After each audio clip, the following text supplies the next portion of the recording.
السلام علیکم ورحمۃ اللہ۔ ابو اسامہ بھائی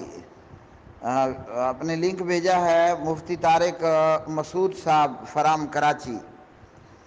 مفتی طارق مسعود صاحب یا تو پرلے درجے کا جاہل ہے،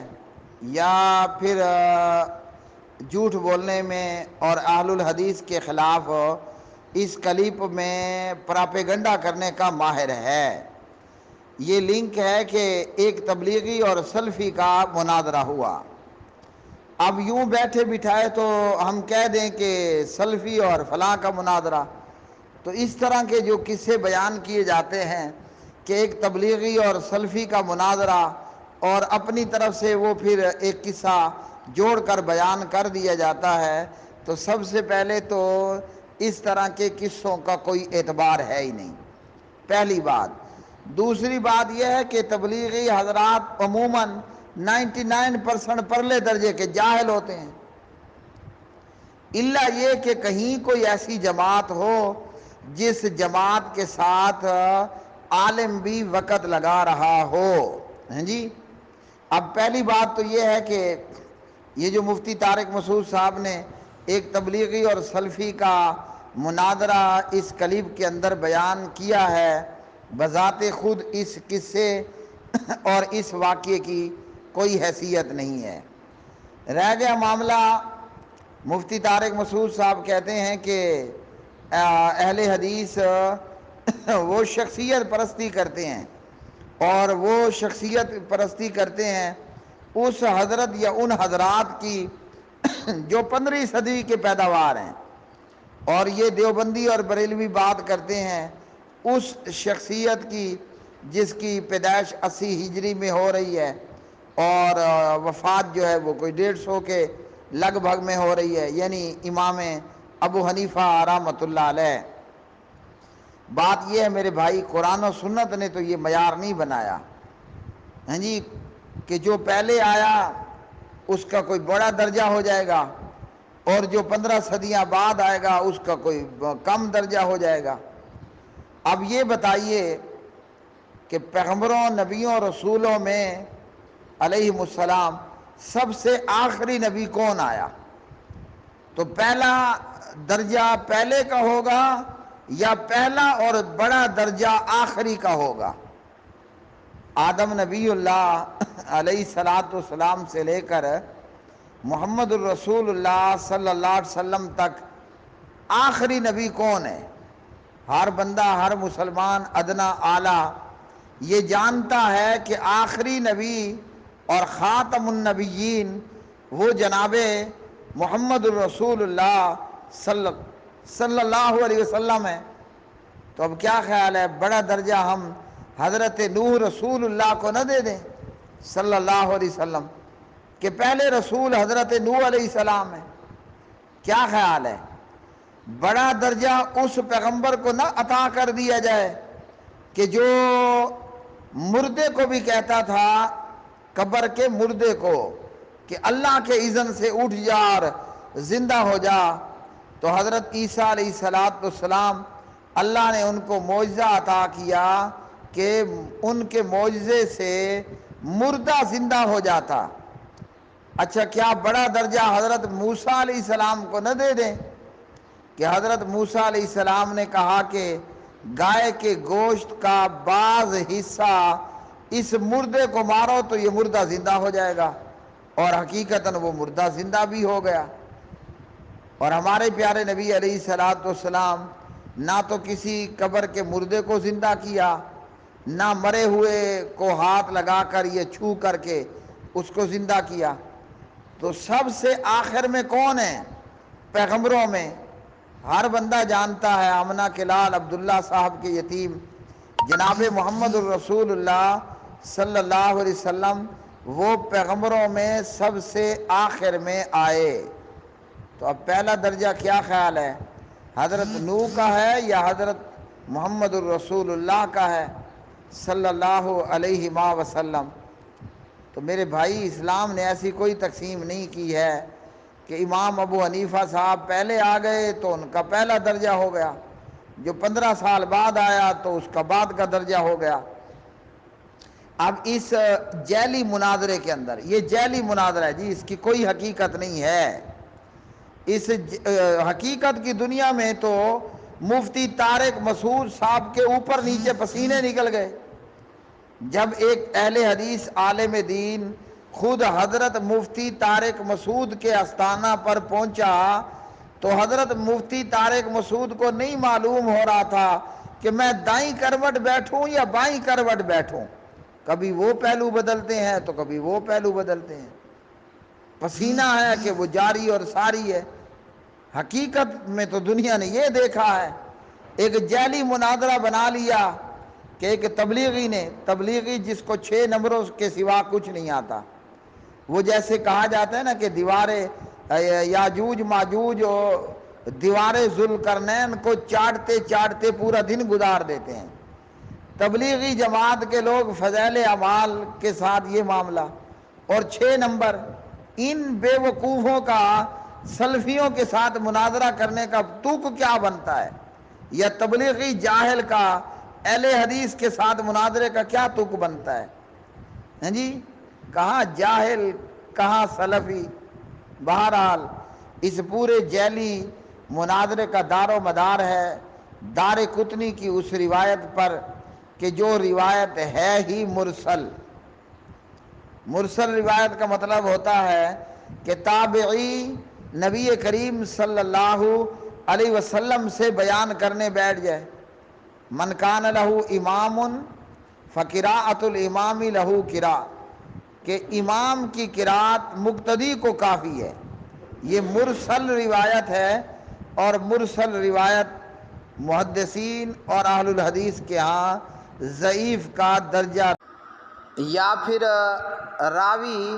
اپنے استاد اور شیخ کو یا جس سے اس نے روایت سنی اسے چھوڑ کر وہ صحابی سے بیان کرنا شروع کر دے۔ پیارے بھائیوں، اب یہ جو روایت ہمارے سامنے ہے سنن ابن ماجہ میں 850 نمبر پر، اس روایت کی سند کچھ یوں ہے: حدثنا علی بن محمد حدثنا عبید اللہ بن موسیٰ عن الحسن بن صالح عن جابر عن ابی الزبیر عن جابر قال قال رسول اللہ صلی اللہ علیہ وسلم من کان لہ امام فقراءۃ الامام لہ قراءۃ۔ اس روایت کے اندر ایک تو ہے جابر، فضیلت الشیخ زبیر علی زئی رحمہ اللہ لکھتے ہیں کہ یہ جابر ہوا ابن یزید الجعفی، یہ جو جابر ہے جو ابو زبیر سے روایت کر رہا ہے یہ جابر بن یزید الجعفی ہے، ہاں جی، جو کہ جھوٹا اور کذاب راوی تھا۔ اور زبیر رحمہ اللہ لکھتے ہیں اس روایت کے شواہد بھی ہیں، کلھا ضعیفہ، اس کے شواہد بھی سب کے سب ضعیف کے ضعیف ہیں، ہاں جی۔ اور اس روایت کے اندر جابر جس سے روایت کر رہے ہیں جابر بن یزید الجعفی وہ ہیں ابو زبیر، اور ابو زبیر مدلس ہے۔ مدلس اور تدلیس یہ دلس سے ہے جس کا معنی ہے اندھیرا۔ تدلیس کے لغوی معنی ہیں اپنے سامان کے عیب کو گاہک سے چھپا لینا۔ تو یہ روایت جابر بن یزید الجعفی اور ابو زبیر کے ضعیف ہونے کی وجہ، ابو زبیر کے مدلس ہونے کی وجہ سے، اور جابر ابن یزید الجعفی کے کذاب ہونے کی وجہ سے یہ روایت تو سندن ہے ہی ضعیف ہو، اور ضعیف میں بھی ضعیف جداً، سخت درجے کی، پرلے درجے کی ضعیف روایت ہے۔ اور ائمہ محدثین حفاظ حدیث کے ہاں یہ حدیث معلول ہے، اور انہوں نے اس کے مرسل ہونے کی تصریح کر دی ہے۔ رہ گیا معاملہ اہل حدیث اور علامہ امام ناصر الدین البانی رحمۃ اللہ علیہ، تو الحمدللہ اہل حدیث نہ تو امام ابو حنیفہ رحمۃ اللہ علیہ کی تقلید کرتے ہیں اور نہ ہی جو ہے وہ علامہ البانی رحمۃ اللہ علیہ کی تقلید کرتے ہیں۔ دوسرا یہ ہے کہ اس میں جو بتایا گیا کہ جس کا کوئی امام ہو تو امام کی قرات مقتدی کی قرات ہے، یعنی امام کی قرات مقتدی کو کافی ہے۔ تو معاملہ یہ ہے کہ جہاں تک سورۃ فاتحہ کا معاملہ ہے وہ امام بھی پڑھے گا اور مقتدی بھی پڑھے گا۔ فاتحہ کے علاوہ جو قرات ہے ہاں جی وہ مقتدی نے جہری نماز میں چپ رہنا ہے۔ ہاں اگر نماز زور اثر کی ہے تو جابر بن عبداللہ فرماتے ہیں رضی اللہ تعالی عنہ، کہاں فرماتے ہیں؟ اسی سنن ابن ماجہ میں ہی فرماتے ہیں کہ ہم زور اثر میں نا امام کے پیچھے فاتحہ کے علاوہ بھی پڑھا کرتے تھے۔ اور رہ گیا معاملہ جہری نماز فجر، عشاء، مغرب کا معاملہ،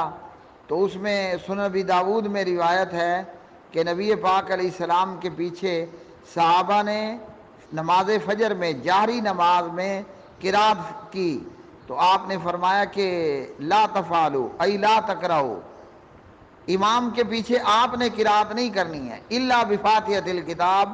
سوائے سورۃ الفاتحہ کے۔ اور فاتحہ کے دلائل میں جناب حضرت ابو ہریرہ کی، جناب عبادہ بن صامت کی روایت وہ بخاری مسلم میں عام ہے، جن کا متن مفتی صاحب کو پڑھنا آ ہی نہیں رہا تھا۔ نبی رحمت صلی اللہ علیہ وسلم نے فرمایا لا صلاۃ لمن لم یقرأ بفاتحۃ الکتاب، فاتحہ کی قرات نہیں کرے گا تو نماز نہیں ہوگی۔ تو من کان لہ امام، یہ جو سنن ابن ماجہ کی روایت ہے کہ من کان لہ امام فقراءۃ الامام لہ قراءۃ، آپ نے فاتحہ کے علاوہ قرات نہیں کرنی۔ جہری نماز ہے نا، مغرب، عشاء، فجر، امام جب فاتحہ کے بعد قرآن پڑھتا ہے آپ نے چپ رہنا ہے۔ اس مرسل روایت کا یا ضعیف روایت کا یہ مطلب ہے، نہ کہ وہ مطلب ہے جو دیوبندی بریلوی نکالتا ہے۔ مفتی طارق مسعود صاحب جیسے حضرات وہ بد نصیب لوگ ہوتے ہیں کہ جن کی ماں مر جائے یا بیگم مر جائے یا اللہ رحم کرے مفتی صاحب خود مر جائے، ان کو تو مرنے پر بھی فاتحہ نصیب نہیں ہوتی ہے، الا یہ کہ کوئی عالم دین مفتی تقی صاحب جیسا ہو، ہیں جی، کہ وہ اپنے بھائی، اپنے بزرگ کے مرنے پر اس کا جنازہ پڑھائے اور سورۃ الفاتحہ پڑھ لے۔ جبکہ ساری زندگی یہ حضرات لوگوں کی نمازیں انہوں نے برباد کی اور لوگوں کو کہا کہ خبردار آپ نے امام کے پیچھے فاتحہ نہیں پڑھنی ہے۔ اپنا حال یہ ہے کہ اپنا بھائی، اپنا بزرگ مر گیا تو اس کے جنازے میں جی امام صاحب فاتحہ پڑھ رہے ہیں۔ مفتی طارق مسعود صاحب کو ڈرنا چاہیے اس دن سے کہ جب یہ مرے گا اور اس کا جنازہ وہ دیوبندی پڑھائے گا کہ جس نے اس کی میت کو بھی بغیر فاتحہ کے قبر کے حوالے کر ڈالنا ہے۔ تو ساری زندگی لوگوں کی نمازوں کو برباد کیا، آج مرے تو خود برباد ہو گئے، جی آج مرے تو خود برباد ہو گئے۔ پھر کہتے ہمیں ہیں جی کہ جس کا کوئی پیر اور مرشد نہ ہو، ہاں جی وہ کیا کہتے ہیں، مر گیا مردود فاتحہ نہ درود۔ تو ساری زندگی لوگوں کو فاتحہ سے منع کیا اور جب مر گئے تو جنازے کو اور میت کو بھی فاتحہ